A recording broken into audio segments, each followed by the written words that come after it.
XSFM입니다. I, D, W, K. 아니 그리고 토토로 음악도 지금 형이 제일 깔쌈하죠. 왜? 딴 거 해가지고 형이 그 정도 캐릭터 잡힐 것 같아요. 나를 굉장히 무시했지만 세상에 반론할 수 없다. 다른 직업을 100가지를 더 해봐. 뭐지? 누가 너 나올 때 토토로 음악 깔아주나. 음악으로 캐릭터 잡힌 유일한 지금 인간이에요.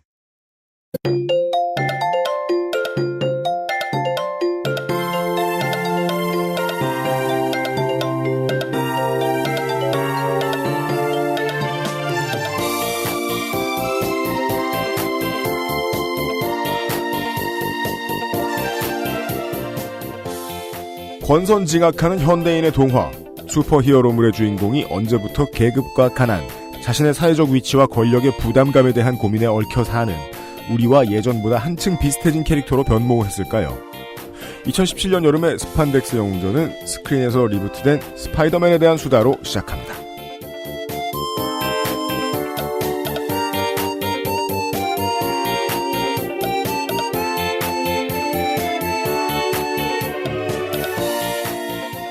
지구상의 청취자 여러분, 한 주 동안 안녕하셨습니까? 저희들이 사무실을 여기에 두고 난 다음부터 이러한 수거를 쓰지 않게 되었습니다. 한강에 가다. 그러네요. 저희들은 언제나 강을 등진 상태에서 마지막이라고 생각하고 방송을 만들고 있습니다. XSFM의 유승균 책임 프로듀서입니다. 뉴스 라운드업 History in the Making.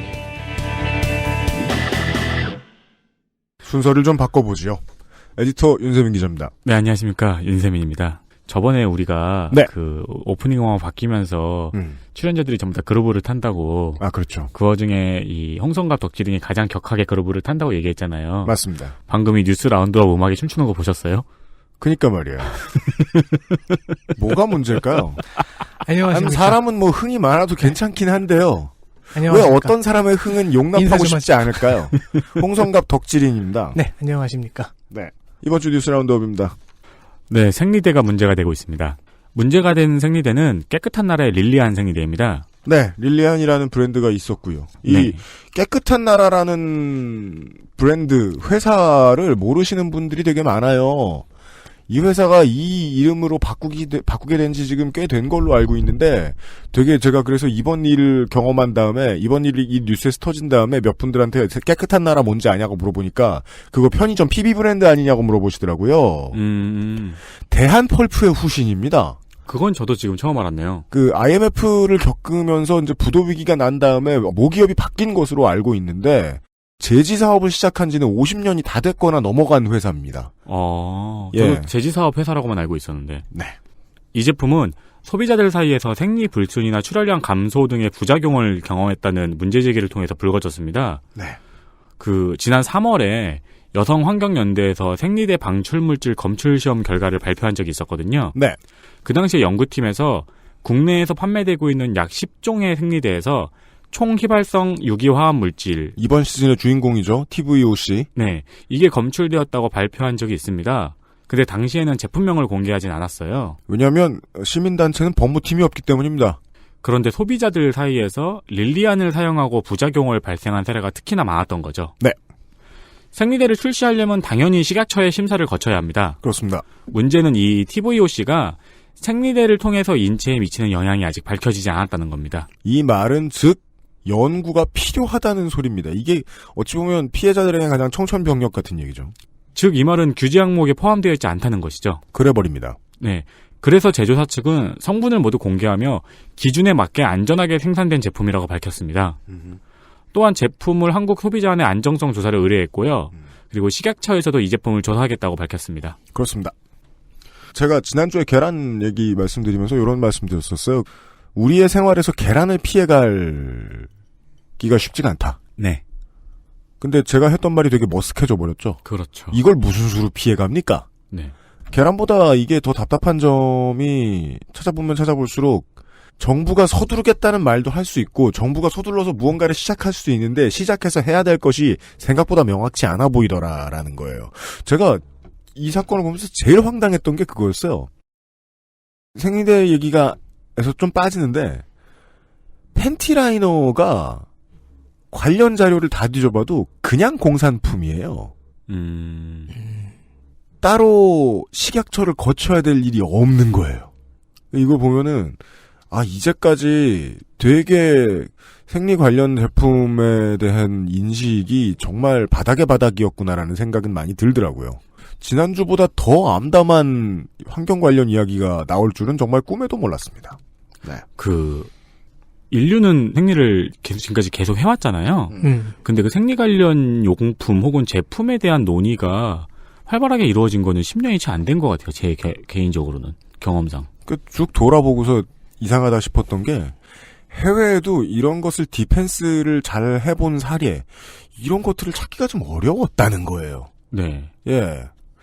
되게 어마어마하게 거대한 물음표가 머리 위에 떠 있어요. 우리 생활에 이렇게 당연하게 늘 옆에 있는 물건인데 어떻게 이렇게 연구가 안 됐지? 네. 예. 황당해서 깜짝 놀랐습니다. 그리고 이런 물건을 생산하는 그 라인, 공장, 회사들은 높은 확률로 기저귀나 화장지도 생산하잖아요. 네. 재지에 관련된 걸 생산하니까요. 네. 재지와 관련된 위생용품들을. 네. 온라인에서는 당연히 성분표 보고서 이런 것들이 들어가 있는 생리대를 조심해라 이런 글들이 많이 돌아다니고 있는데 제가 부당함을 느끼는 건 이 패닉 상태를 벗어나는 노력이 개인의 몫인 게 너무 이상하다는 거죠.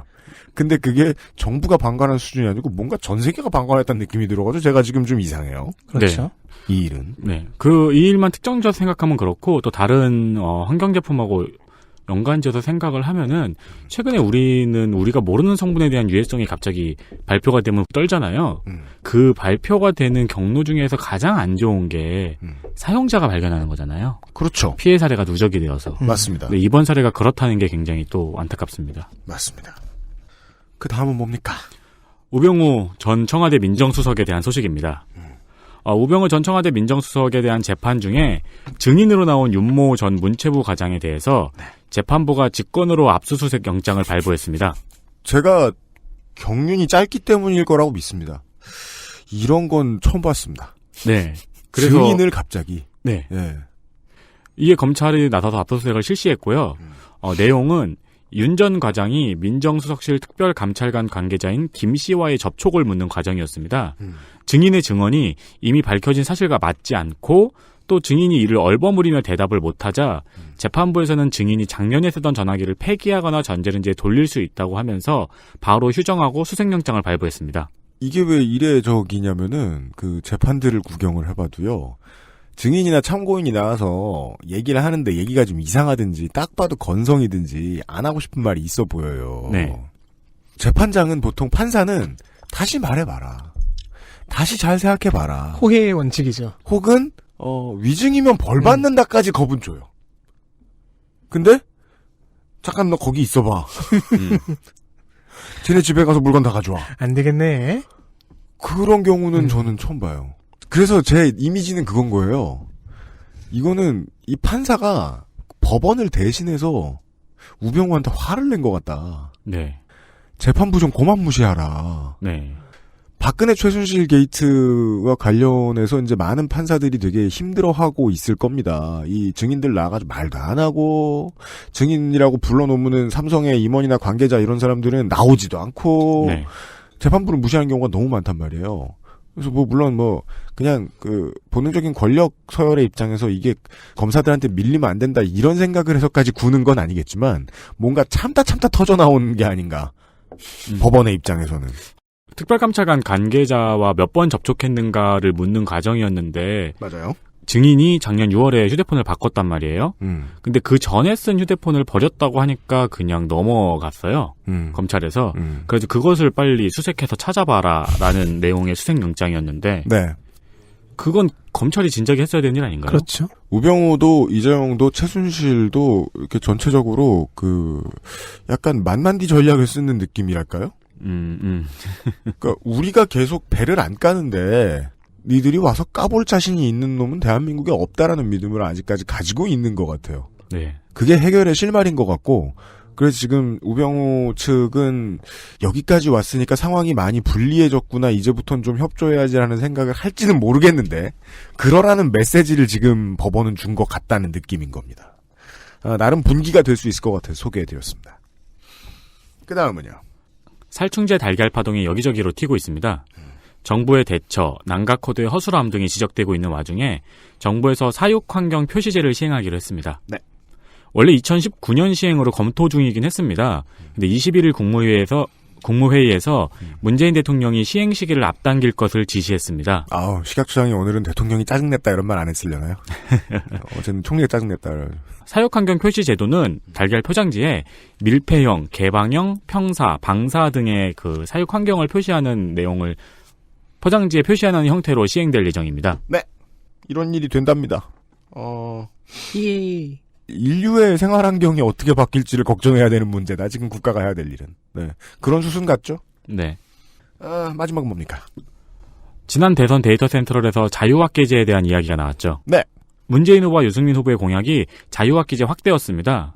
그 당시에 기억이 안 나시거나 모르시는 분들도 있으니까 간략하게 설명드리자면은 중학교 6학기 중에 한 학기에 시행이 되는데요.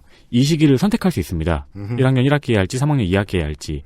그리고 자유학기에는 시험이 없어지고 대신 진로체험이나 체험 수업을 진행하는 것입니다. 박근혜 정부가 시행한 교육 정책 중에서 긍정적인 평가를 받았던 정책이죠. 그런데 대선 데이트 센트럴에서도 이 자유학기를 선행학습에 활용하고 있다는 이야기를 드린 적이 있습니다. 당연합니다. 시간이 남았는데 한국의 어느 부모가 애를 학원에 앉혀놓습니까? 네. 그래서 이를 부추기고 있는 학원들이 성행하고 있다고 교육부에서 발표했습니다. 자유학기 반이 따로 있다고 하네요. 네, 그래서 고입을 위한 선행학습을 진행한다는 건데 카피를 말씀드리자면은 땡땡 학원에서는 자유학기제가 기회입니다. 그죠? 이해관계를 적나라하게 드러내주고 네. 있죠. 땡땡 학원에서는 자유학기제로 먹고 살겠습니다. 우리에게 기회. 라는 얘기잖아요. 다가구 소유자에 대한 이번 정부의 아주 다각도의 대책들을 매일같이 우리가 새로 구경을 하고 있어요. 비유를 드리자면. 회의론을 제기하면서 시너지를 내고자 하는 비평가들은 그런 얘기를 하죠. 이 부자들에게 찬바람이 불면 세입자들에게는 엄동설환이 찾아온다. 그래서 모든 걸 다 차치하고 집이 없는 사람들을 어떻게 보호할지에 대한 장치가 초강력이 아니면 부동산 정책은 성공을 할 수가 없다. 라는 얘기까지는 이제 되게 많은 사람들이 동감을 하고 있는데 제가 아무리 생각해도 부동산보다 잡기 힘들 것이다. 사교육 열풍은. 저는 되게 오래된 믿음 중에 하나인 게 결정적으로 종사자의 수가 너무 많아요. 그렇죠. 네. 그리고 이 종사자들은 종업원인 경우가 거의 없습니다. 네. 모두가 우리나라 법에서는 사업자예요. 노동자가 아니에요. 업계를 이루고 있는 사장님들의 숫자가 너무너무나 많아요. 네. 본능적으로 쉽게 밀리지 않을 겁니다. 그래서 이 학원 강사분들만을 대상으로 한 노무사나 세무사분들도 계시잖아요. 장사 잘 됩니다. 네. 고객이 좀 많습니까? 나름 아직도 불로오션일 겁니다. 자유학기제는 아무리 생각해도 그냥 중립지대에 놓여있는 물고기라는 생각밖에 임자다. 아직까지는 안 듭니다. 예. 평화롭게 뛰어놀게 둘지 않을 것이다. 네. 댓글들이나 박부모님 반응들을 살펴보면은, 물론 이제 그런데 글을 올리는 사람은 전부 다 극성 맞은 사람이라는 전제를 하고 나서라도 다들 그렇게 싫어해요. 공부 안 시킨다고. 그렇습니다. 이번 주 중요한 소식들이었습니다. 윤세민 기자 수고했습니다. 네, 감사합니다. 그것은 알기 싫다는 나의 마지막 시도 퍼펙트25 전화 영어에서 도와주고 있습니다. XSFM입니다. 어제는 난리도 아니었어. 이번 거래는 진짜 사기였다니까. 나야 알지. 내가 좀만 더 영어를 잘했어도 이런 일 안 생겼지. 근데 어떡하냐? 무역업이 12년 차에 토익도 900을 넘는데 영어는 계속 속을 썩인다니까. 영어를 책으로만 잘해요, 내가. Hey, why don't you call Perfect 25? 뭐? Perfect 25. 뭔데 그게? Perfect 25 English phone call service. 이거 말하는 거야? perfect25.com? Yeah, that's a good start.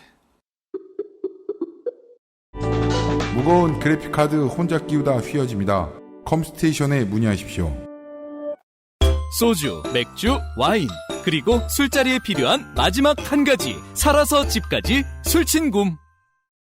카카오톡으로 지난 수업 내용을 확인하고 반복해서 연습할 수 있습니다. 늘어난 실력을 매일 알려주는 전화 영어 Perfect 25.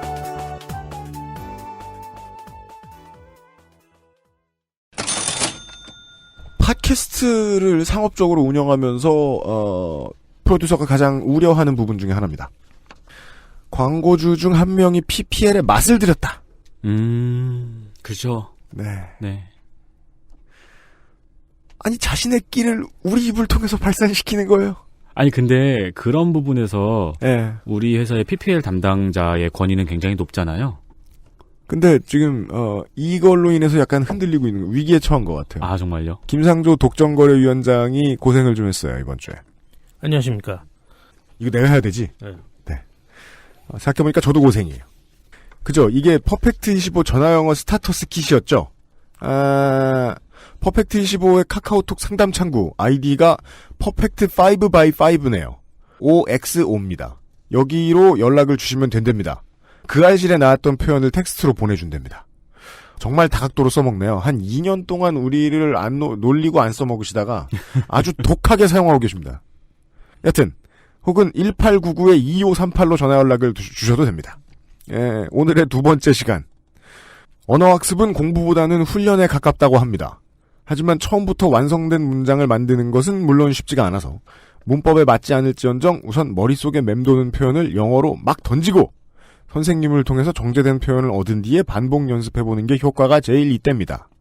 일단 단어의 조합을 마구 던진 다음에 I cannot express it in English. 영어로 어떻게 표현해야 할지 모르겠어요. I cannot express it in English. 이게 전화 영어를 하는 이유긴 한데. 아니 근데 네. 어떻게 표현해야 될지 모르겠다는 사람이 이런 표현을 쓴다고요? 그러니까요. 뭐 일단 가보겠습니다. 그 영국 귀족 발음 뭐라 그러셨죠? RP. RP로 I can speak English라고 말하는 거 아닌가요 지금? 최소 3년 이상의 경력진들로만 이루어진 퍼펙트25 선생님들이 신기하게도 학생분들의 의도를 척 알아낸답니다. 그러니까 이렇게 요청해보세요. Could you give me a better expression? 더 나은 표현으로 바꿔주시겠습니까? Could you give me a better expression? 이거는 선생님의 수업을 평가질하는 거 아닌가요? 그렇죠. 무례해 보이는데요? 아니 이것보다 더 나은 표현이 있다는 걸 알고 있다는 뜻 아닌가요? 그렇죠. 아 그런 학생 제일 싫잖아. 아니까 빨리 얘기해봐. 그것이 너의 최선이니? 그 외에 다른 표현도 있습니다. Please fix my sentence. 방금 제가 한 말 고쳐주세요. Please fix my sentence. 퍼펙트25는 계속해서 수업을 25분씩 합니다. 수업 중에 급한 전화나 용건이 생길 수도 있습니다. 이럴 때 쓰는 표현입니다. Excuse me, I got a call. 잠깐만요, 전화가 왔어요. Excuse me, I got a call. 다른 표현. Something came up. 급한 일이 생겼어요. Something came up. 다른 표현. I will call you back. 제가 다시 전화할게요. I will call you back. 그렇습니다. 생각해보니까요. 영어로 대화해야 될 상황에서 말이 완전히 막혀버리는 사람이 이 퍼펙트25 전화 영어를 수강을 했다. 네. 안 나올 것 같긴 하네요. 예. 거의 쓸 수 없는 것들. 다시 텍스트를 텍스트를 확인하시려면 1899-2538로 전화 연락을 하시거나 퍼펙트 5x5, 퍼펙트 5×5 카카오톡 상담 창구로 문의해 주십시오. 거기서 안 배웠는데도 김상조 독점행정관은 이 정도나 할 수 있습니다. 근데 왜 같은 말인데 성조가 다른 걸까요? 좀 더 되게 다양하게 알려주는 걸 원하시는 것 같더라고요. 뭐 사투리로도 해줄 수는 있어요. Please fix my sentence. Excuse me, I got a call. 네. Something came up. 그렇습니다. 미포 횟집에 가면 이런 식으로 영어를 하곤 합니다, 사람들이. I am a boy. 제가 본 적이 있습니다. You are a girl. 김상조 기술행정관이었습니다. 감사합니다. 수고 많았습니다.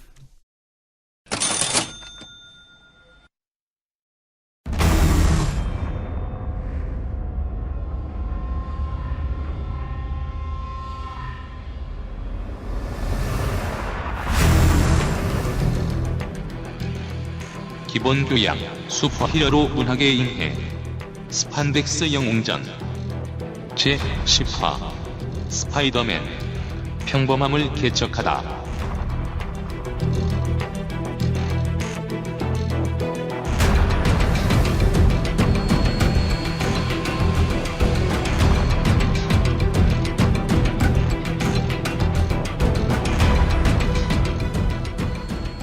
오랜만에 돌아온 조선일보에 김대중 코너가 있다면 그것은 알기 싫다에는 홍성갑 코너가 있습니다. 스판덱스 영웅전입니다. 네, 안녕하십니까. 아까부터 나와 있던 홍성갑입니다. 올여름판 에디션 되겠습니다. 올여름 들어 처음인가요? 네. 그렇죠. 네. 그동안 중요한 게 많았거든요. 아, 반론이 안 되는 얘기를 오늘 왜 이렇게 합니까? 네. 찬성. 네. 하지만 올여름에 저희가 드릴 이야기, 이 얘기는 소니 픽처스에게 매우 중요한 이야기입니다. 네. 정확하게는 소니 픽처스에 갔다가 한 반 정도만 마블로 돌아온 협업해서 만들기로 한 그렇습니다. 스파이더맨 홈커밍의 흥행 일정이 대충 끝나가죠. 그렇습니다. 끝났죠. 네. 7월에 시작됐고 지금은 이제 IPTV 흥행이 시작된 때죠. 네. 네. 네, 스파이더맨, 피터 파커, 이니셜 PP, 스탠리 용은 이런 식의 이름을 자주 짓죠. 그렇습니다. 마블의 간판 스타, 디스커버리 채널에서 슈퍼히어로 인기 조사를 했더니 당당히 1등. 이게 디스커버리 채널이나 히스토리 채널에서 그 슈퍼히어로 얘기 되게 많이 해줘요. 아, 그래요? 예. 슈퍼히어로 인기조사는 어디는 스파이더맨이 1등이고, 어디는 배트맨이 1등이고, 어디는 슈퍼맨이 1등이고. 그래서 저도 이 조사를 언제 한 건지, 또 어느 조사에서는 슈퍼맨 1등, 배트맨 1등, 그 다음이 스파이더맨. 이런 식으로 나오더라고요. 어쨌든 마블에선 1등이다. 왜 마블에서 1등이냐? 판매량을 보면 알죠. 어벤져스, 판타스틱 4, 엑스맨, 3대 팀업 타이틀과 함께 동급의 판매량. 한국에서 유일하게 그 프로야구 시구를 한 적이 있는 슈퍼히어로입니다. 우리는 179 비회에서 이미 스파이더맨 이야기를 한 적이 있습니다. 홈커밍 기대된다며. 그렇습니다. 홍성갑 코너는 이미 방송할 게 떨어진 걸까요? 그렇지는 않아요. 왜냐면은 오늘만 보충 수업을 하고 내일은 또 다른 얘기를 하겠습니다. 아, 네. 오늘의 보충 수업은 홈커밍 영화에 제대로 표현된 어떤 요소 때문에 그 요소에 대한 보충 썰을 풀어보러 돌아온 겁니다. 알겠습니다. 그 요소라는 것은 스파이더맨이 인기가 많은 근본적인 이유를 탐구해보자는 것. 아, 근데 그게 지난번 영화에서는 표현이 안 돼 있다가 이번 영화에서 표현이 잘 된 거예요? 예. 지난번의 두 시리즈에서는 네. 메인 요소는 아니었어요. 그리고 저는 왜 꼭 이렇게까지 해야 되냐라고 하시는 청취자분께 마블 최고 스타니까 라고 변명을 해보겠습니다. 그렇습니다. 네, 사무실에 앉아있는 저나 윤세민 같은 사람들도 변명이 필요합니다. 그 아저씨 한 주쯤은 좀 쉬어가야 되지 않겠느냐. 머리를 식히고 싶다. 네. 미워. 난 형을 좋아해요. 시끄러. 거짓말이고 나 알아. 좋아하니까. 네. 이 거짓말쟁이들. 스파이더 벌스라는 이벤트가 있었습니다. 버스 아니죠. 유니버스 할 때 벌스입니다. 아, 그래요? 네. 이 이벤트의 성격은 이런 거였어요. 메인 우주와 평행 우주에 존재하는 모든 스파이더맨, 즉 거미 능력자들이 다 모이는 거였습니다. 능력자 중에는 뭐 피터 파커만 있는 건 아니었고요. 아, 다른 우주에도 있네. 네. 막 그 해리포터에 나오는 그 거미 막 아라크네 막 이런 애들이요? 그건 그냥 거미 아니에요? 인간 아니고? 아, 그렇구나. 네. 반지의 제왕 셀로브 뭐 이런 거 아니고요. 스파이더맨도 네. 거미하고 대화는 못할 거예요, 아마. 다른 이벤트에선 가능해요. 아, 진짜? 뭐 피터의 클론들. 네. 메인 클론만 둘이 있습니다. 피터의 친구, 그러니까 어떤 우주에서는 피터가 아니라 피터의 친구가 능력을 가졌다는 얘기죠. 피터의 연인, 피터의 가족, 브루스 배너. 브루스 배너. 어느 우주에서는 브루스 배너가 헐크가 아니라 스파이더맨입니다. 아, 진짜요? 와, 그럼 힘센 스파이더맨이에요? 아니, 헐크가 아니라고. 아, 죄송합니다. 헐크는 화가 나야 웹슈터가 작동하는 아주 저성능이군요. 네.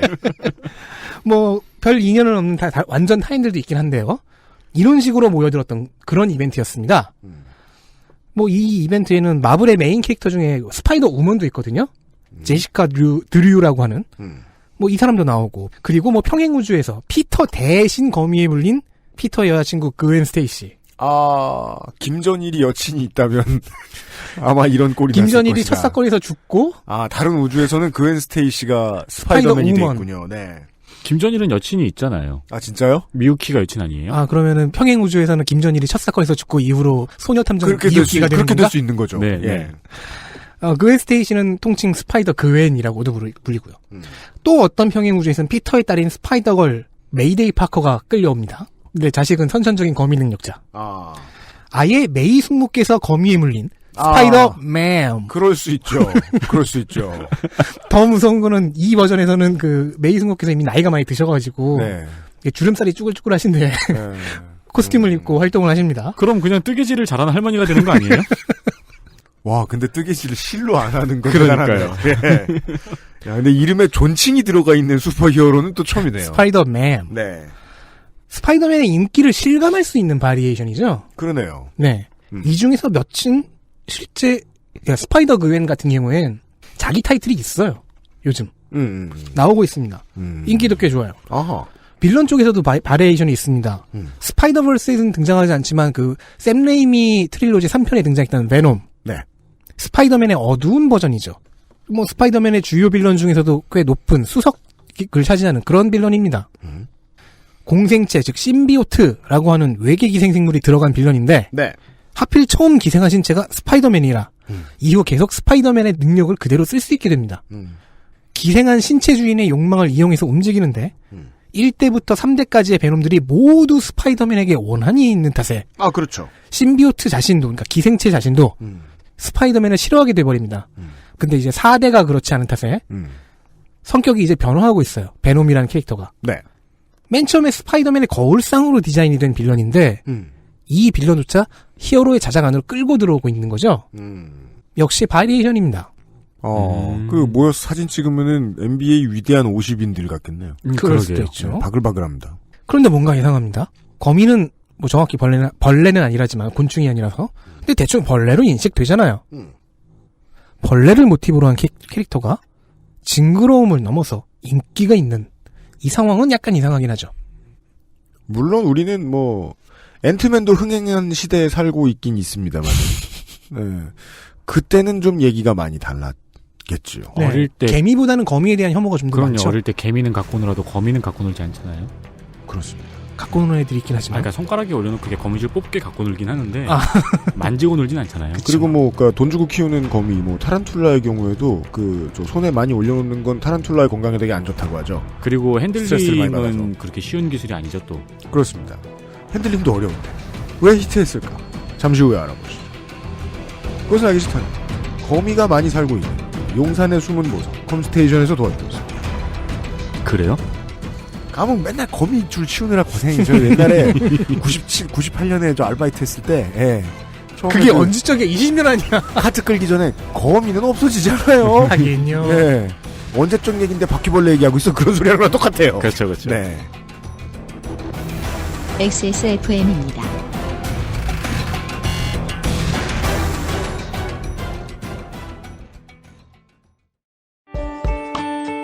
용산에 있는 사람들은 컴퓨터 전문가지 내 컴퓨팅 환경까지 전문가는 아니니까 문의하실 때 저희를 신뢰하지 않는 고객들도 많이 만나 뵙습니다. 하지만 업무, 학습, 게임을 하실 때 당신이 느끼실 답답함과 어려움은 알고 보면 CPU와 쿨러의 궁합, CPU와 메인보드의 상성, 램, 셀 레벨, 내장 사운드 카드의 드라이버 버전 등에 따라 나타나는 결과일지도 모릅니다. 혹은 펜 쿨러를 뒤집어 끼웠는데 아무도 모르고 몇 년이 흘렀을지도요. 011-892-5568로 전화 주십시오. 당신의 삶에 생각보다 많은 부분이 바뀔지도 모릅니다. 컴스테이션은 조용한 형제들과 함께합니다. 소주, 맥주, 와인, 그리고 술자리에 필요한 마지막 한 가지, 살아서 집까지 술친굼. 10분으로는 부족합니다. 당신의 실력을 충분히 높일 수 있는 최적의 시간. 25분간의 전화 영어 Perfect 25.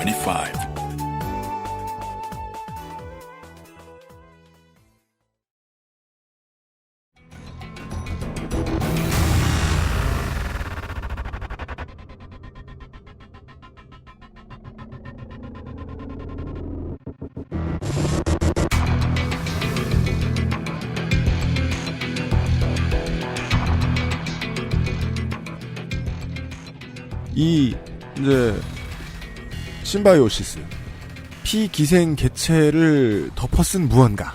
여기서는 이제 심비오트라고들 부르더군요. 네. 얘기 듣다 보니까 마치 무슨 테란의 이야기 같다는 생각이 들었어요. 인페스티드요? 아니요, 그냥 인간. 심비오트가 뭐 그런 존재더만요. 대충 보니까 숙주가 될 만한 생명체들을 잡아먹어가면서 이 우주 저 우주를 떠돌다가 옮겨 타다가. 네. 그러니까 옮겨 타다 보면은 그쪽 별에 있는 자기들이 쓸만한 생명체를 다 소진할 거 아니에요. 네. 그 다음 우주로 가고 그 다음 우주로 가다가 그런 식으로 번성해 나가다 보면 변종이 생기잖아요. 그 중에 생겨난 변종은 이런 변종이 있었다는 거예요. 우리에게 잡아먹히는 개체의 존엄성에 대해서 고민하기 시작한 변종이 있던 거예요. 그냥 소비하고 말아야겠느냐. 그래서 이제 숙주에 대한 뭐라고 해야 될까요? 기초생활권? 공생관계? 복지기생. 살려는 드릴게. 예. 복지기생을 꿈꾸다가. 아니, 기생하는 주제에 복지를 제공한다고요? 존엄기생. 근데 복지가 될 수도 있어요. 아니, 내가 기생충한테 복지를 제공할 수는 있지만 기생충이 나한테 복지를 제공한다니. 좀 이따 봐요. 예, 이런 것을 꿈꾸던 심비오트의 후손의 후손 중에 어떤 우리 중에 좀 인성이 좀 더러운 놈. 네. 그게 이제 나중에 피터 파커를 만나게 됐다라는 얘기였는데. 그래서 지구에서는 베놈으로 알려졌다. 그렇다면 이 심비오트의 조상이란 참 인류 같구나. 예. 자기 사는 별을 망치고. 그만 망치자고 얘기하고. 네. 그런 생각이 들었어요. 스파이더맨의 홈커밍에 대한 이야기를 하고 있었습니다. 물론 베놈은 아직 홈커밍에 나오지 않았습니다. 네. 우리가 이런 서사 장르를 즐길 때의 마음가짐을 지금 UMC가 잘 설명해 줬는데요. 보통 두 가지죠. 하나는 현실을 더 잘 알기 위해서. 현실이요? 현실을. 네.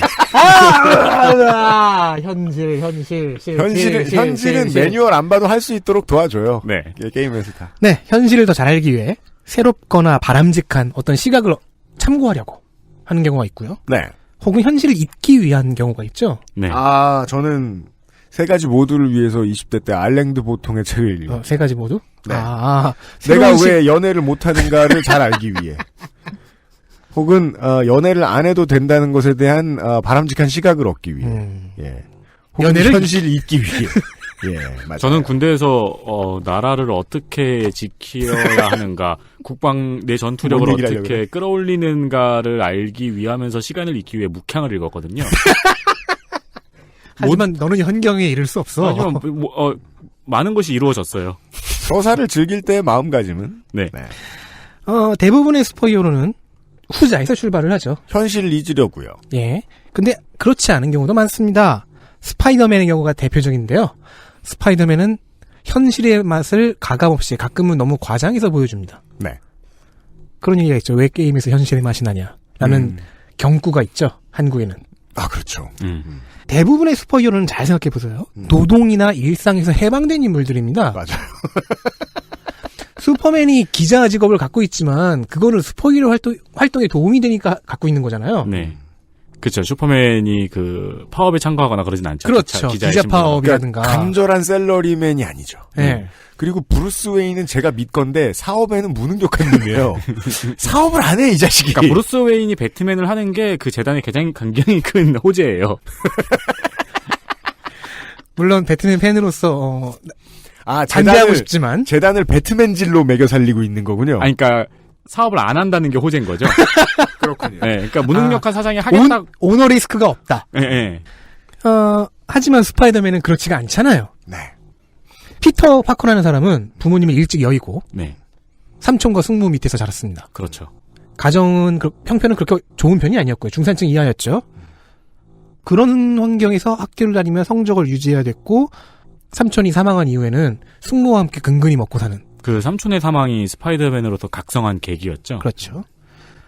결혼 후에도 그렇게 나아지진 않았습니다. 성인이 돼서 결혼을 했는데 학업, 직업, 사회관계를 모두 챙기면서 도시를 수호하는 자경단 역할을 하겠다. 우리는 놀란 감독의 배트맨 3부작에서 봤죠. 주주회의, 이사회 회의에서 자고 있는 브루스 웨인의 모습을. 당연합니다. 네. 몸이 나만하지 않거나 고카페인에 신음하게 됩니다. 네, 시간이 없거나 건강이 없거나 둘 중 하나가 됩니다. 가뜩이나 피터는 유복한 가정이 아니에요. 이 모두를 헤매야만 합니다. 그래서 마블 역사상 가장 고생스러운 히어로가 됩니다. 그렇습니다. 거의 이제 출연료를 받지 않는 베어 그릴스 같은 거죠. 내가 오늘 쟤를 점심으로 데리고 와서 내 인생을 해결해야 되는 거예요. 정글에서 살아남아야 되는데 이 살아남는 데까지 돈도 못 받아. 맞아. 그리고 누가 막 안 찍어. 네. 그런 베어 그릴스. 그렇죠. 베어 그릴스는 미디어를 뺀 베어 그릴스다. 네, 돈이 없다면은 도시에서 먹을 게 없죠. 그럼요. 살아있는 것 중에 지방 많은 건 사람이 다예요. 그러니까요. 네. 이 컨셉을 최근에는 이제 스파이더 우먼 제시카 드류도 적극 수용해서요. 2016년부터 싱글맘이 되어버렸습니다. 아니, 있을 수도 있는 아빠를 제거했어요. 잠깐만. 근데 그렇게 해석하지 마! 아니, 그 작가 입장을 이해하죠. 그래야 피터 파커랑 좀 더 처지가 비슷하다는 거 아니에요. 요즘에, 최근에 스파이더우먼은 육아를 하면서 히어로를 합니다. 이건 말도 안 되는 소리 하고 있어요. 안승준이 들으면 노발대발한 소리를 하고 있어요. 자. 애를 업고 시속 50km로 날아? 피터가 이런 생고생을 자처하는 이유는 그의 아버지 격인 벤자민 삼촌의 가르침이 있죠. 네. 큰 힘엔 큰 책임이 따른다. 네. 슈퍼히어로 장르의 성격을 바꾼 효시 같은 말입니다. 그래서 벤자민 삼촌이 이 뒤에 한 얘기를 전해주지 않아서 그런 것 같아요. 그래서 나는 큰 힘을 가지지 않는다. 그러니까 큰 힘이 있으면 가급적 쓰지 마. 네. 책임도 안 지게. 네. 갖지도 마. 네. 이 한 문장이 어떤 식으로 피터 파커에게 작용을 했는지를 쭉 한번 따라가 보겠습니다. 천재적인 공돌이 두뇌 피터 파커 어려서 부모님을 잃었습니다. 네. 여기서부터 불행이 시작되죠. 성장기에는 삼촌 벤자민도 사망했고요. 어쨌든 뭐 스파이더맨 능력은 생겼으니까 이 능력을 이용해 돈을 벌 수 있지 않을까부터 생각을 합니다. 이해가 돼요. 피터 자신도 내가 악당이 된다면 집세 때문일 거다. 라고 툴툴댑니다. 이 말 저서 들었는데. 그니까 말이에요. 왜 그래? 좋은 생각 라디오 방송 같은 데였나? 10대다운 과시욕도 있어서 늘 미디어를 챙겨보면서 자기 얘기는 없나 찾아봅니다. 그러니까 잘 시간이 전혀 없습니다. 관심병도 있고요. 이러면은 무단결석이 덤으로 따라오죠. 성인이 되어서 대학을 들어갔습니다. 뭐 대학에서 열심히 공부하니까 두뇌는 인정받았어요. 근데 돈도 없고 시간도 없잖아요. 네. 박사 학위를 못 답니다. 그죠. 공부노동자가 될 수 있는 필수 요건 중에 하나죠. 그쵸. 부모의 지갑. 돈, 시간. 네. 후일 스파이더맨의 빌런 중 한 명인 닥터 옥토퍼스가 피터의 몸에 들어와 스파이더맨 역할을 대신하는데 이때 닥터 옥토퍼스는 깜짝 놀랍니다. 아니 피터 너 머리도 좋고 실력도 있는 애가 어떻게 학위가 없냐. 그래서 본인이 직접 따줍니다. 왜 그렇죠? 갑자기 그러니까 돈을 벌어다 주나요? 닥터 옥토퍼스 본인 재산이 뭐 접근도 가능하고. 하여튼 이제 뭐 사정도 좀 경제 사정도 나아졌으니까 이제라도 너 따야지 임마. 그리고 제 주변에 공부 오래 한 애들 보면은 아직까지도 그런 소리 하는 애들 있어요. 공부는 네 돈으로 하는 거 아니라고. 그러면서 어떻게든 그러니까 부모 돈 아닌 돈을 구해가지고 대학원을 다니고 하는 애들이 있어. 네네. 신기해. 그게 무슨 마약을 판 줄 알았는데 그것도 아니야. 많은 사람들이 이런 식으로 얘기하죠. 피터가 못 단 이유가 너 같은 애들 때문이지 않느냐. 닥터 옥토퍼스. 너랑 싸우다가 못 단 거 아니냐. 그렇죠. 뭐 어쨌든 이 사람은 곧 피터의 이름으로 사업체도 만들어줘서 피터를 경제 사정이 좀 좋아지게 만들어줍니다. 닥터 옥토퍼스는 나중에 좋은 사람이 되나 봐요? 좀 성격이 바뀌어갔어요. 이 이벤트를 통해서. 어쨌든 피터는 원래 경제 사정이 별로 좋지가 않습니다. 그래서 대학 졸업 이전부터 알바를 잡아요. 직장은 데일리 뷰글이라는 신문사의 계약직으로 들어가게 됩니다.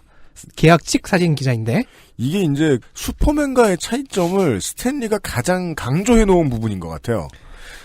슈퍼맨은 장식 삼아 정규직 기자. 네. 피터 파커는 먹고 살기 위해서 비정규직. 네. 비슷한 업장에서. 계약 내용은 월급이 적고 성과급. 결국 피터는 스파이더맨의 사진을 찍어서 성과급을 받습니다.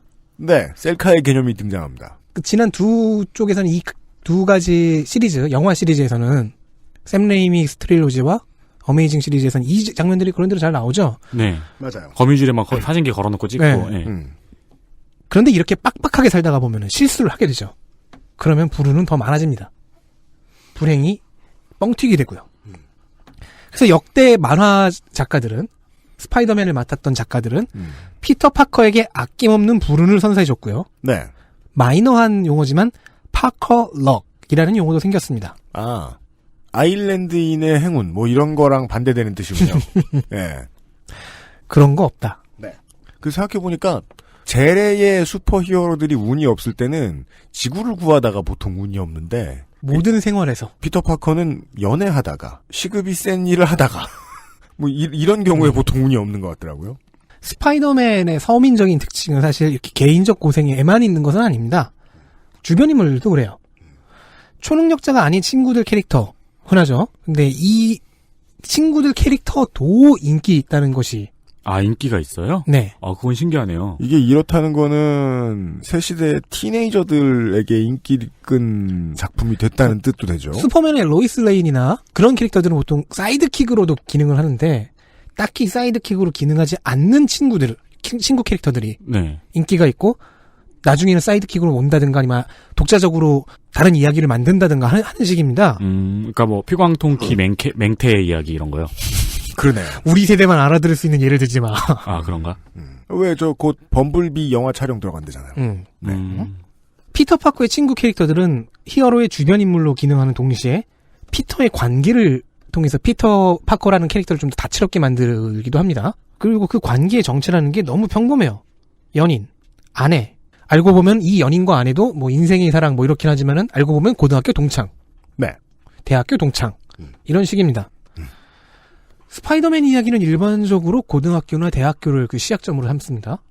아, 작품이 달라도 보통 시작은 그랬던 거예요. 고등학교 아니면 뭐 대학교. 어릴 때 얼마나 찢어졌는가를 보여줘야 시작이 되는 거군요. 아, 그러니까 히어로 개인의 인간관계가 서사에 영향을 주는 거예요? 슈퍼맨의 경우에는 데일리 플래닛에 이미 취직해 있는 클라크로부터 시작을 하죠. 네네. 그래서 스몰빌 드라마라는 것은 그 이전 이야기를 다루니까 컨셉이 있었던 거고. 자, 피터 파커의 서사가 벌어지는 학교는 대충 이렇습니다. 피터는 왜소해요. 몸이 좋지가 않아요. 그래서 대체로 왕따 생활을 하고 있습니다. 그러니까 친구가 별로 없어요. 홈커밍 이전 두 영화 시리즈에 등장한 적 있는 해리 오스본. 재벌집 아들이지만 경제적 계급 격차가 있긴 하지만 그나마 피터의 절친입니다. 그럼 피터는 외롭죠. 나도 연애를 해보고 싶다. 버전에 따라서는 메리 제인 왓슨일 수도 있고 그웬 스테이시일 수도 있고 둘 다일 수도 있습니다. 저 아직 둘 다인 버전은 못 봤습니다. 보통은 둘 다 같은 학교에 있고 하더라고요.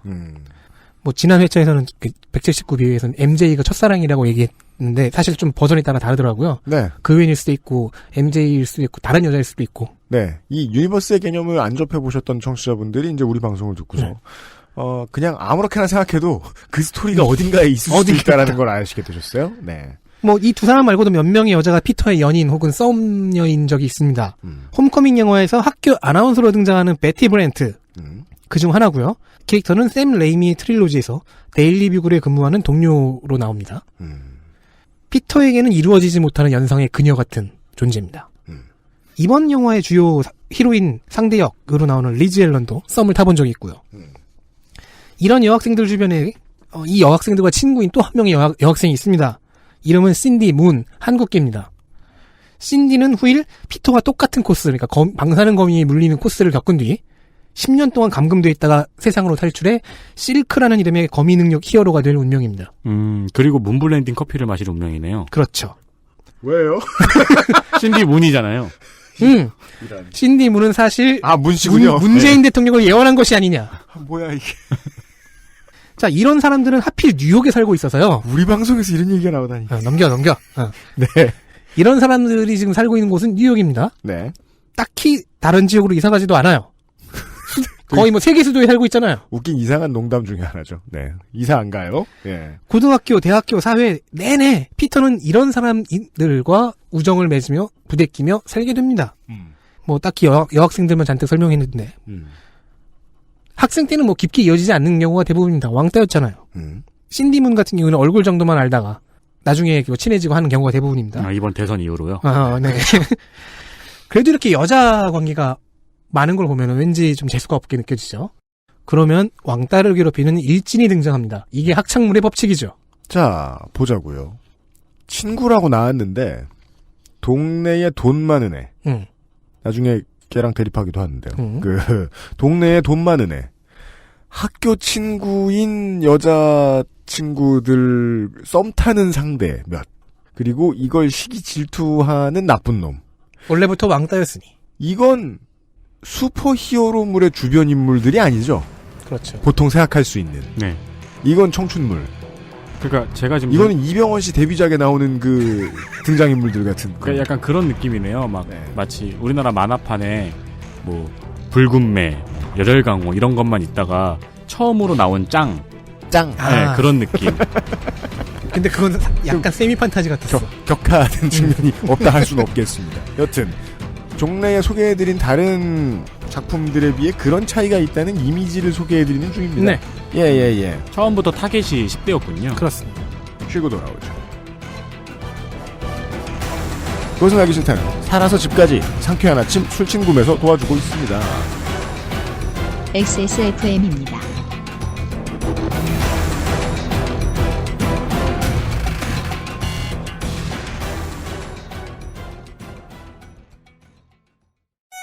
아빠가 달라졌다.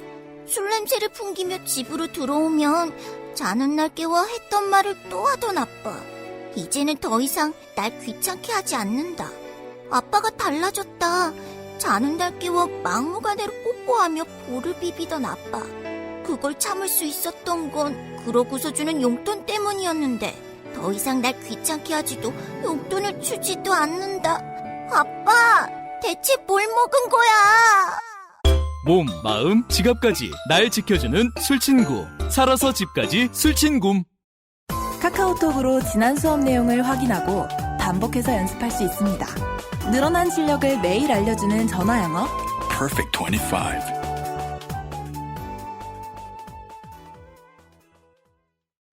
이제 카비레이크도 라이젠도 컴스테이션에 문의하십시오.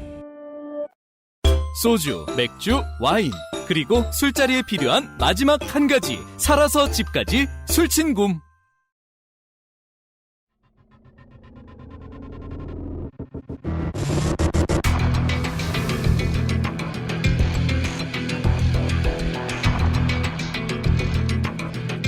굼벵이는 매미나 하늘소의 유충이기 때문에 실 같은 건 안 나옵니다. 스파이더맨에 대한 이야기를 하고 있었습니다. 다시 홍성갑 덕질입니다. 스파이더맨에 대한 이야기에서 이제 친구들에 대한 이야기로 넘어갔고요. 특히 그 친구 중에 스파이더맨을 괴롭히는 일진 이야기를 할 겁니다. 갑자기 어떤 애들의 얼굴이 자꾸 떠오르네요. 이름도 까먹었는데. 이게 무슨 소리야? 지금 홍성갑은 슈퍼히어로인 것만 빼고는 피터 파커랑 똑같다는 뜻이에요? 뭐예요? 저는 왜소하진 않죠. 플래시 톰슨이라는 친구가 등장합니다. 네. 본명은 유진 톰슨. 플래시는 별명이고요. 조루여서 그렇습니다. 그걸 어떻게 알았어요? 그렇게 나왔어요. 아하. 거사를 치른 뒤인데 이제 옆에서 파트너였던 여자가 괜찮아요, 유진. 기분 좋았어. 이 친구는 표정 있게 넋이 나가 있고요. 이 친구는 고등학교에서 피터를 괴롭히던 bully입니다. 네. 불량배. 운동부고요. 백인이고요. 네. 머리가 나쁜 건 아니지만 좋지도 않고 그냥 어느 학교에나 존재하는 흔해 빠진 일진입니다. 그런데 피터를 괴롭히는 이 친구가 스파이더맨의 열광적인 지지자입니다. 이 친구가 스파이더맨을 좋아하는 이유는 멋있어서이기도 한데 오해를 받고 힘들어하면서도 꿋꿋이 히어로 활동을 한다. 그게 멋있어서다. 내가 진짜 느끼는 멋은 그거다. 원래 평상시에 그런 사람들 제일 열심히 오해하는 사람들이 그런 사람 제일 좋아해요. 맞아요. 지금 얘는 피터 파커가 스파이더맨인 줄 모르고 있는 거죠? 그렇죠. 나중에는 알게 되지만 맨 처음 알았을 때도 이거는 분명히 스파이더맨의 무슨 기만 지책일 거다라면서 믿지 않았죠. 그렇죠.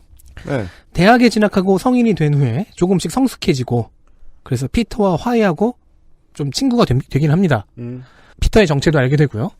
이후 체육교사로 취직도 하고 전쟁도 나갔다가 다리를 잃고 상위군인이 되어 돌아옵니다. 포레스트 검프가 되네요. 포레스트 검프의 그 특징이죠. 사실은 특별할 거 없는 사람이다. 네네. 이 사람도 그렇습니다. 이런 평범한 인물이 보여주는 어떤 지지 그리고 그의 그 찌질함 속에 숨어있던 어떤 멋있음, 영웅성 같은 것은 평범함에서 어떤 보석을 발견해내는 기분이었고 이 점에 공감한 많은 사람들은 플래시 톰슨을 좋아하게 됩니다. 귀여운 불리네 이러면서요. 결국 플래시 톰슨은 4번째 베놈이 됩니다. 네? 네. 베놈의 성격이 4대부터 달라졌다고 했죠? 네. 얘 때문이었어요. 아하. 얘의 욕구는 좋은 일을 하고 싶은 것이었기 때문에 결국엔. 그래서 플래시 톰슨 이후의 베놈은 선과 악 사이에서 갈등하면서 조금씩 선을 향해 가는 캐릭터가 되었고요. 플래시 톰슨은 베놈 덕에 다리를 다시 쓸 수 있게 되었습니다. 복지를 받은 거죠. 신비오트 덕에. 그러네요. 그래서 그 이후엔 베놈 수트라는 것을 입고 에이전트 베놈이라는 히어로 캐릭터로 발전합니다. 물론 여태까지 영화에 등장한 플래시 톰슨은 이런 모습에 거의 보여주지 못했어요. 이런 모습을. 어메이징 스파이더맨 시리즈에서는 좀 약간 화해 무드로 가는 피터와 화해로 가는 다리 정도는 놓는데 네. 그 전에 뭐 상관이 없었습니다. 홈커밍 영화에도 플래시 톰슨이 등장합니다. 분리는 나와야 돼요. 그런데 이전 시리즈에 등장한 두 플래시와 다른 점이 있었습니다. 인종입니다. 플래시 톰슨은 백인이라고 했죠. 네. 백인 분리입니다. 이번 플래시는 남아시아계입니다. 자, 미국의 학교에서 비실비실한 백인 남자애 괴롭히는 일진 남자애가 백인이 아니라고 생각하기는 좀 어렵습니다. 그러니까요. 네. 그랬죠. 플래시 톰슨은 그 전형성을 따라가는 것에 오히려 특수성이 있었는데 싹 바뀐 거예요. 그래서 약간 찬반 논란이 있습니다. 특히 한국에서는 좀 있었습니다. 이런 얘기입니다. 플래시 톰슨의 캐릭터성은 화이트 볼리에 있다. 백인 볼리 양배. 원작자들이 플래시 톰슨을 디자인할 때 백인 깡패로 디자인했고 따라서 인종을 바꾸는 것은 캐릭터의 한 축을 지워버리는 것이다. 이런 의견입니다. 이 의견에 동의하십니까? 물론 반대 의견도 있습니다. 네. 미국에서 아직도 불량배 전형이 백인이느냐. 이제 그 얘기를 할 건데요. 예를 들어서, 미국 웹에서도 비슷한 얘기를 해요. 네. 4채널에 들어가 봤더니. 네. 2채널의 미국판이죠. 네. 지난주에 설명드렸죠. 게이머 게이트 얘기하면서. 네. 몇몇 유저들이, 그중 하나는 아이디에 나치 깃발을 걸어뒀던데. 아, 네. 홈커밍 영화를 백인 학살, 화이트 제노사이드 라고 하며 빡쳐했습니다. 물론 이에 대한 반응은 4채인데도 뭐 어쩌라고 징징대느냐. 나도 기분이 약간 나빴지만 이 정도까지는 아니다. 오버하지 마라. 뭐 이런. 주인공은 백인 아닌가요? 그 얘기도 있어요. 야, 다른 애들은 인종이 바뀌었다고 해도 메인 3인방은 다 백인인데 뭐. 네. 미국의 전형적인 학교에서 전형적인 교육을 받고 자랐는데 일진이었던 애가 인종이 달라. 다만 만약에 나중에 에이전트 베놈까지 갈 것을 생각한다면 이번 배우의 키는 좀 문제가 된다. 는 지적 정도는 나왔습니다. 나중에 베놈까지 갈 거를 생각한다면 남아시아 쪽과 아시아 쪽에 흥행에 영향을 미치려는 의도가 아닐까요? 글쎄요. 네. 자, 그럼 반론은 이런 겁니다. 야, 홈커밍에서의 학교를 봐라. 과학고다. 배경이 2010년대다. 그럼 그에 맞는 물리 캐릭터가 나와야 되지 않냐? 현재 미국 대도시의 특성하고는 인종적인 다양성이 굉장히 높아진 데다가 이런 식으로 과학고같이 너드들이 많은 학교의 분리가 운동분리 가능성이 별로 없다. 아, 그래요? 그리고 요새 분리들은, 그러니까 도시의 분리들은 물리적인 폭력보다는 온라인에서 공격하는 걸 더 선호한다. 아, 저도 몇 번 당해봤습니다. 근데 그게 왜 분리예요? 그냥 온라인. 근데 그걸 토대로 학교에서 어떤 헤게모니를 가져가기 때문이죠. 맞아요. 예. 온라인에서 망신 주고, 여론 주도하고. 그럼 이제는 싸움을 못해도 분리가 될 수 있는 거예요? 그렇죠. 그 친구가 바로 홈커밍 영화에 등장했던 플래시 톰슨인 거죠. 이제 맥락 이해되네요. 그러니까 원전의 맥락을 이식해오는 과정에서 현대화를 시켰다는 거죠. 그건 슈퍼히어로물이 늘 하는 짓 아닙니까? 그리고 그 맥락은 피터 파커와 플래시 톰슨이라는 사람이 현실에서도 쉽게 볼 수 있는 인간상이다라는 거죠. 네. 그래서 현실화를 시켜야만 했던 거고. 물론 에이전트 베놈이나 실크의 경우에는 아직까지는 그냥 이스터 에그일 겁니다. 거기까지는 생각 안 하고 있을 거예요. 홈커밍 영화에도 신디문이 등장하니까요. 그러니까 만약 마블에서 나중에 얘네들을 향후 에이전트 베놈과 실크로 출격시키자 라고 생각했더라면 스파이더맨을 10대 때부터 등장시키진 않겠죠. 왜냐면 플래시가 입대해서 참전했다 돌아오는 시간, 신디가 능력을 얻은 후에 감금되는 시간이 필요하니까요. 왜요? 그냥 10년 후 이러면 되지 않아요? 그러면 거기 나오는 모든 그 배우들이 10년 후의 모습이 돼야 되고, 마블 영화는 지금 현실의 시간대와 어느 정도 맞춰가고 있거든요. 제작하고 공개하는 그 시간대가 우리가 사는 현실과 어느 정도 맞아떨어져야 된다가 불문율입니다. 저 송구스럽습니다. 영화를 제가 안 봐가지고요. 안 보셨어요? 네, 저는 원래 요즘은 계절에 한 번만 영화를 보는데요. 이번 계절에 제가 보기로 한 영화는 킬러의 보디가드라서요. 그거 재밌을 것 같은데. 여튼 데드풀과 닉 퓨리가 싸우는 거잖아요. 그렇죠. 욕을 하며 맞아요. 응? 누가요? 가상의 권력이란 게 다 가상이긴 한데, 네. 가상의 권력을 등에 업고 학교에서 기세 등등 할 수 있는 일진들이 사회적으로 어떠한 위치인지를 정해주는 건 그 시대더라고요. 네. 예, 그 시대상 부모가 무슨 배경이고 뭐 하는 애면 네. 일진이 되고. 맞아요. 거기에서 뭐가 빠지면 앙투라지가 되고. 네. 그 수학여행 때 버스에서 앉는 자리가 바뀌는 거예요. 시대가 정해주는 거라고 봐요. 저 어렸을 때만 해도 학교 불량배 친구들은 집안이 가난한 친구들이었거든요. 근데 요즘엔 가난한 친구들은 일진이 못 된대요. 아, 그래요? 네. 네. 시대 변화상에 대한 얘기를 잠깐 했고요. 그 전에는 이제 10대들이 좋아할 만한 기획물로서는 슈퍼히어로물로서 거의 최초가 아니었는가. 이런 얘기도 해드렸고요. 맨 처음에 스파이더맨이 이런 기획으로 연재가 되고 있을 때 봤던 사람들이 지금은 어느 정도 장년들이 되었죠. 그렇죠. 예를 들면 샘 레이미 트릴로지에서 그 데일리 뷰글의 편집장으로 나왔던 조나 제임슨 역을 하셨던 그 배우분이 네. 그런 케이스라고 합니다. 어려서 스파이더맨을 보고 너무 좋아했는데 내가 첫 스파이더맨 블록버스터에서 배역을 맡는다고 하면서 되게 좋아하셨다는. 네. 그런 얘기를 하고 있었습니다. 스판덱스 영웅전 올여름의 스파이더맨 시간입니다. 홍성갑 덕질입니다. 보충 수업을 끝낼 때가 되었습니다. 네. 길거리 영웅이라는 스트리트 히어로라는 분류가 있습니다. 외계인, 차원의 침략자. 아, 노토리어스 B.I.G. 이런 게 아니고 네. 마약을 팔고 그러니까 막. 외계인, 차원의 침략자, 세계의 멸망 이런 거창한 위기가 아니라 내가 사는 이 거리의 치안, 내가 사는 이 도시가 파괴될 수도 있다. 엄청난 일이지만 결국엔 도시 하나죠. 그러니까 상대적으로 좀 소소한 위기를 대하는 영웅들입니다. 스파이더맨은 뭐 비록 인기로 인해서 스케일이 커져서 우주도 나가고 하는데 결국 주된 이야기는 뉴욕시를 크게 벗어나지 않습니다. 해병 전후에 서울 시내에서 가장 스파이더맨 닮은 분들. 그러지 마. 고엽지 전후가 스트레이트 히어로 같잖아. 뭐 여튼 아니 그냥 룩상 그랬어요. 네. 특히 홈커밍 영화에서 잘 표현된 거는 스파이더맨이 나무 위에 올라간 고양이를 구조한다거나 잘 착지할 것 같긴 하지만 뭐 다칠 수도 있겠죠. 네. 길 잃은 할머니에게 길 안내를 한다거나 하는 식의 소소한 활약을 시간 들여서 묘사를 해줍니다. 다시 또 이야기를 꺼내주고요. 지구의 운명보다는 서민의 생활에 더 밀착된 스트리트 히어로의 모습입니다. 지역구 의원이군요. 그렇죠. 경제 사정, 인간관계 다 일반 서민과 다르지 않고요.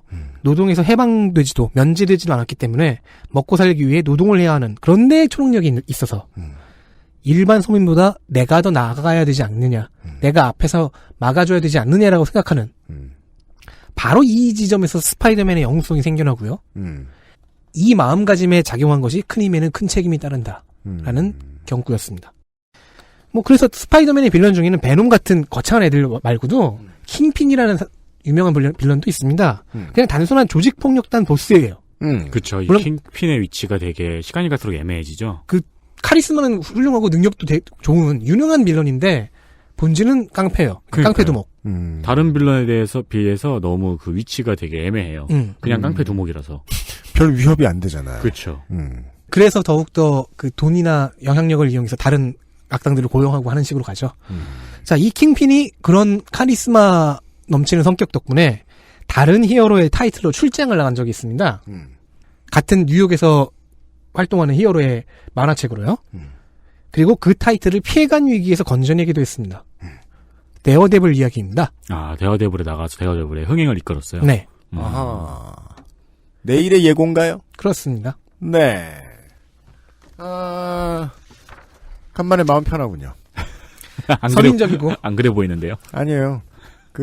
성가비한테는 먼저 하루 이틀 당하고 살아야지, 뭐. 성가비는 저에게 킹핀과도 같아요. 성가비 본인은 이제 카리스마가 있는 악당인데, 네. 저한테는 큰 위협이 되지 않아요. 네. 아니에요. 킹핀은 스파이더맨과 데어데블에게 큰 위협을 가했습니다. 프로듀서를 편안하게 만드는, 홍성갑 코너 주간입니다. 네. 오늘과 내일 함께 하시겠습니다. 지난번에 스파이더맨 소개받을 때보다 뭔가 좀 더 알게 된 기분은 들긴 들었습니다. 홍성갑 덕질인과 윤세민 기자가 수고 많았습니다. 네. 내일 이 시간에 요대로 다시 뵙도록 하겠습니다. 감사합니다. 네. 어디 다녀오세요. 내일 뵙겠습니다. 유승균 PD였습니다.